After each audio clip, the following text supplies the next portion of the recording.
The short block, we wanted to get the crank in, the cam in, so we did. We had some troubles that you guys saw with the camshaft bearings. Sometimes it happens, man. And I mean, I've lucked out. I've never really had it happen too much for me, but with this, that was a fight. It was a headache for sure. Yeah.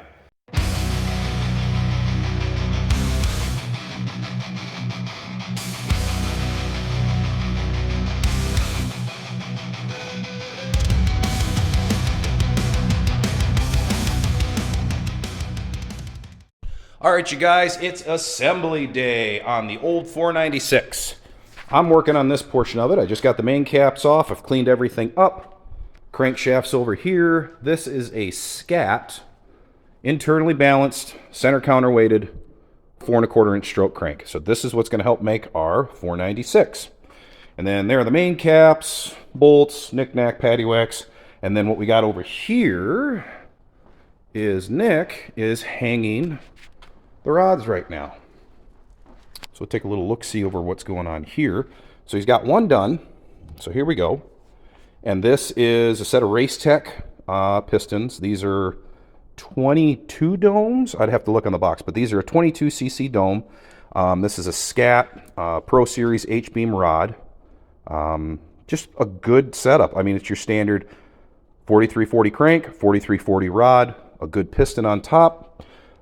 Depending on what we go with here, if we do a 40 thousandths head gasket, now I'm going to go over on the block and I'm going to find out exactly how far the piston is in the deck. I'm basing it right now. The thought process is basing it off of 20 in the hole. I'm going to find that out to be closer.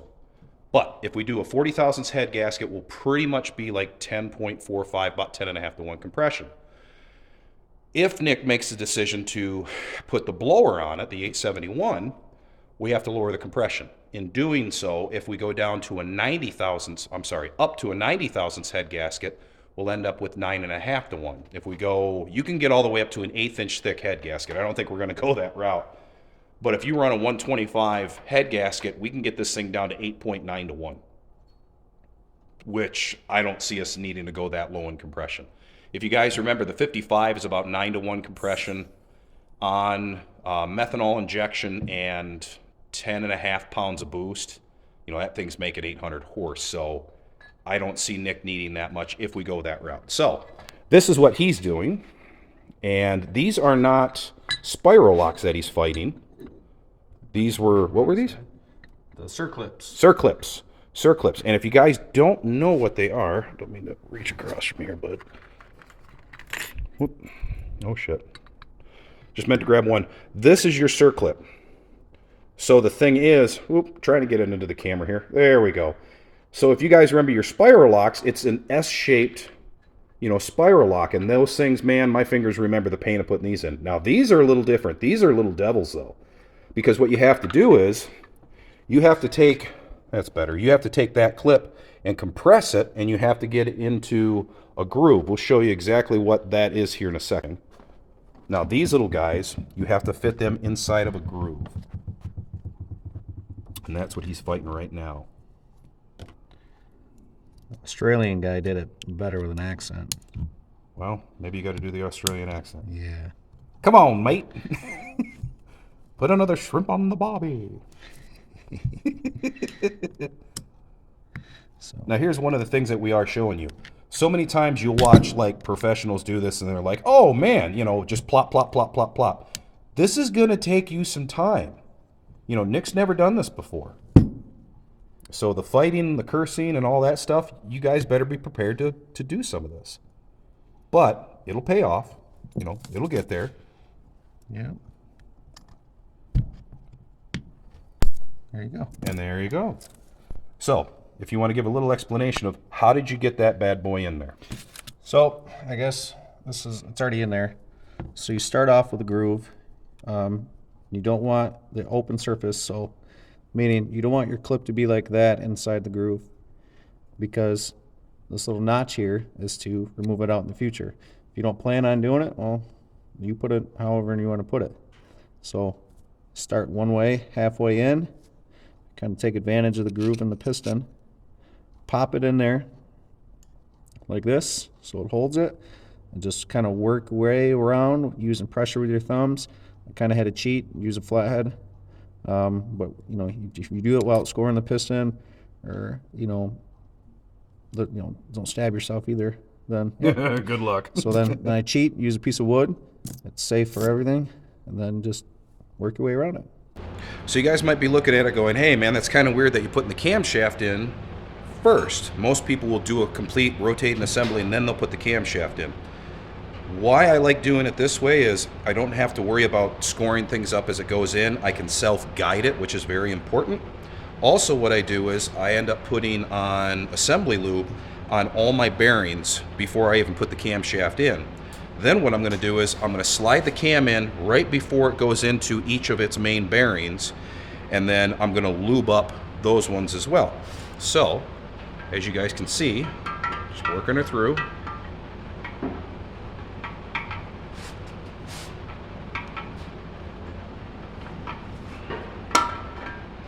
Don't like that. You saw the camshaft trying to go in, we were getting stuck. Number 4, number 5 were getting stuck. So, bought another set of cam bearings, put them in. It was a little bit better, but not much better. It still was pretty tight and we're not going to run it. So what I started looking up was shaving a cam bearing. I've always, I guess, dodged a bullet when it came to doing big blocks and small blocks and all that, to where an aftermarket block, we have the cam tunnel, line honed. But the thing is, an aftermarket block, all your bearings are the same size. Like on a Mark IV here, you can see here where your bearings are different. Number 1 is by itself, number 2 and 5 are by themselves, and 3 and 4. So number 1 is the widest outer diameter, OD. Number 2 and number 5 are next, 3 and 4 are the same. So it's very important of how you put them in.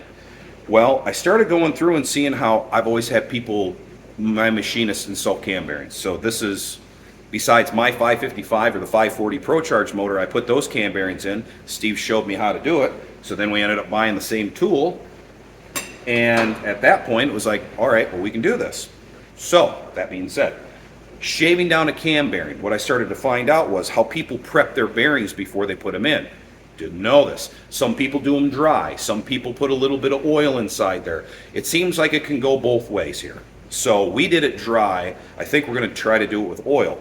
Also, what I've noticed is this outer diameter portion of it, where they bevel this here, there's a little bit of a burr that you'll feel there. So what I did was I ended up just knocking that burr down. I didn't take it with a die grinder or anything like that, but I just knocked it down with about like 1500 grit sandpaper.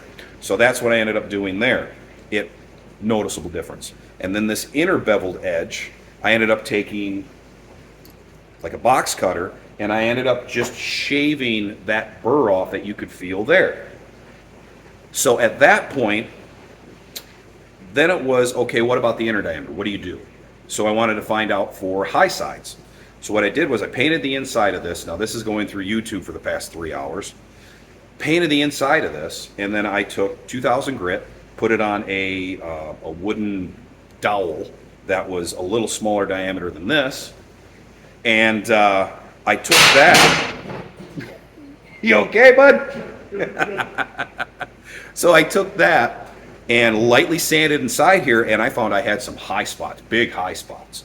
So at that point, what I did was I just went through and just gently just kept spinning this, rolling it, making sure I'm flat, and I knocked the high spots down. Once that was done, I ended up painting it one more time, and then just lightly went over it, and there was nothing left. Took the paint right off like nothing. That's as far as I went on this. Now, was it right? I don't know. I've seen people doing this on YouTube where they're doing that version of it, where they, there's the machine shop. What they would do is that they would lock this in, like on a tool just like this. They would lock this in, and then it would be the same as doing like a crankshaft, if you're grinding a crankshaft.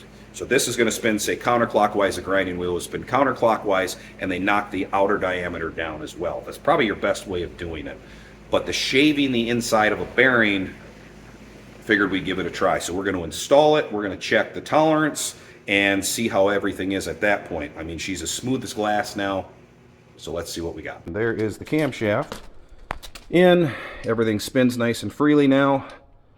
So tolerance-wise, on the ones that we put in, we're at like 22 to 25 thousandths, which is safe.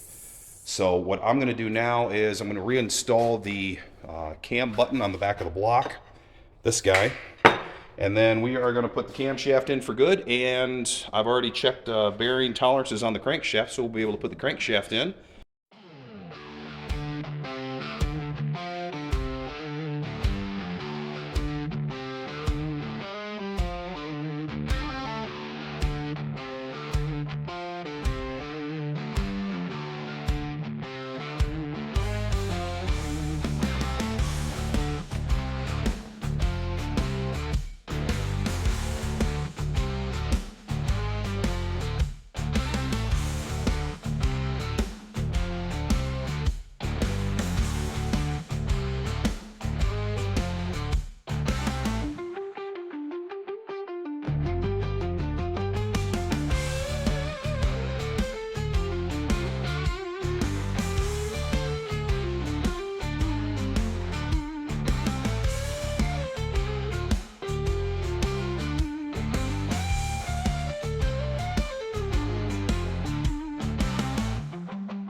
All right, round 2 of trying to put the camshaft in.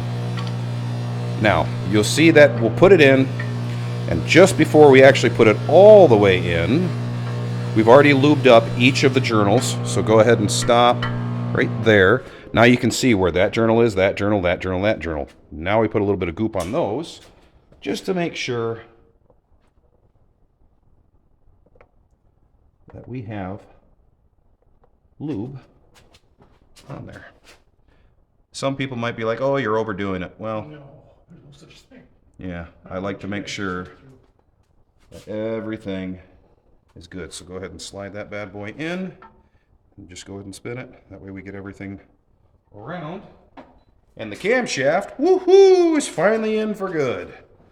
Oh, don't forget to check your cam bearings, boys and girls.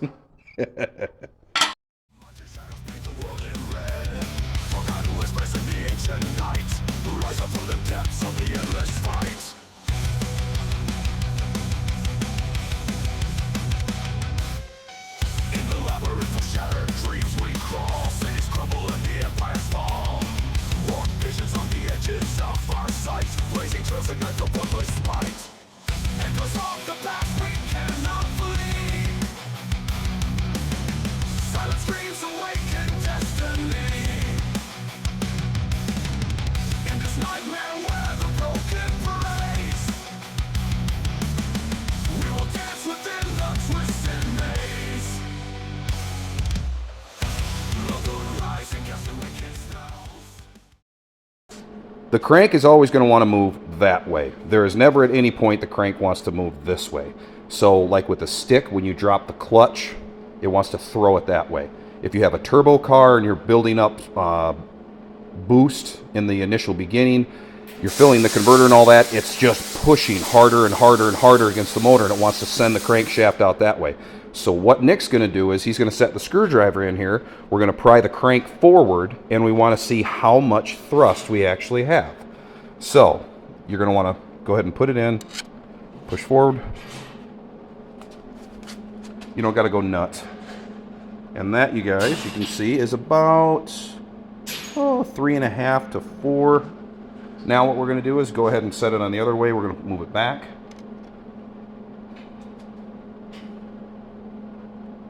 That's still moving forward. Oh, this way. Yep. Come over on here. Yeah. All right. You'll feel it move back. So backwards, we got about 4 or 5. Sorry that I got the light right underneath you guys here. There we go. Now go the other way where we're going to go forward. There. And that's it. So we have, go ahead and hold it there. Yeah, you don't have to reef on it. It's just holding it tight. We have, I'll say 4. So in thrust, and that's what we worry about, you want to have anywhere between like Some people say 3 to 7. I like between about 4 to 6. So he's at 4. We're good to go. But we'll have the short block done next episode, and then we'll figure out compression ratio. We'll get the heads on. He's got to order up head gaskets. And yeah, we're going to wrap this sucker up. So until we meet again, my friends, hope to see you guys at the track.